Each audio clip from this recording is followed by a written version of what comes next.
പ്രിയമുള്ളവരെ, ഞാനിപ്പോൾ കൊണ്ടോട്ടി ഭാഗത്താണ്. നമ്മുടെ കൊണ്ടോട്ടി ഭാഗങ്ങളിൽ വളരെയധികം ഡേഞ്ചറായിട്ട് വെള്ളം ഉയരുകയാണ്. വെള്ളത്തിന്റെ അവസ്ഥ ക്രമാതീതമായി വരികയാണ്. എല്ലാ ആളുകളും രാത്രി നിർത്തിയിട്ട വാഹനങ്ങൾ നമുക്കറിയാം, ഈ വീഡിയോയിൽ കാണുന്ന വാഹനങ്ങളൊക്കെ വെള്ളം കൊണ്ട് മൂടിയിരിക്കുകയാണ്. അതുകൊണ്ട് പരമാവധി ഈ മലപ്പുറം, കോഴിക്കോട് ജില്ലകളിലെ ദീർഘദൂര യാത്രക്കാരും മറ്റൊക്കെ പരമാവധി ശ്രദ്ധിക്കുക. മാക്സിമം ഇന്നത്തെ യാത്ര, ഇന്നും നാളത്തെ യാത്ര പരമാവധി ഒഴിവാക്കാൻ ശ്രമിക്കുക. എയർപോർട്ട് അതുപോലെ തന്നെ മറ്റുള്ള ഭാഗങ്ങളിലേക്ക് പോകുമ്പോൾ നിങ്ങളുടെ അടിയന്തരമായിട്ട് നിങ്ങൾ സുരക്ഷാ മുൻകരുതലുകൾ എടുക്കണമെന്ന് ഒരിക്കൽ കൂടി അറിയിക്കുകയാണ്. വെരി വെരി ഡേഞ്ചർ ആണ്. കൊണ്ടോട്ടി ഏകദേശം ഒരു റോഡ് ഏതാണ്ട് മുക്കാ ഭാഗം ഇപ്പൊ ഈ ആളുകൾ വരുന്ന മനസ്സിലാവും. റോഡിലൂടെ വരുന്ന ഈ അവസ്ഥ കണ്ടാൽ മനസ്സിലാവും. അതുകൊണ്ട് പരമാവധി ശ്രദ്ധിക്കുക. മാക്സിമം ഈ വീഡിയോ ഷെയർ ചെയ്യുക. ഞാനിപ്പോൾ ഈ വീഡിയോ പോസ്റ്റ് ചെയ്യുന്ന ഈ സമയത്ത് തന്നെ ഇതിന്റെ സിറ്റുവേഷൻ ഭയങ്കര ഡേഞ്ചറാണ്. അതുകൊണ്ട് എല്ലാവരും ഷെയർ ചെയ്യുക.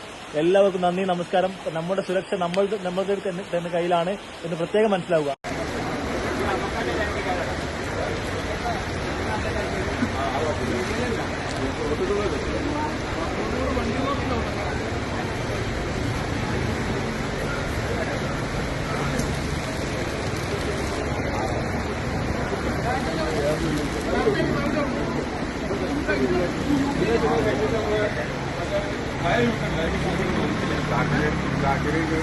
Gracias.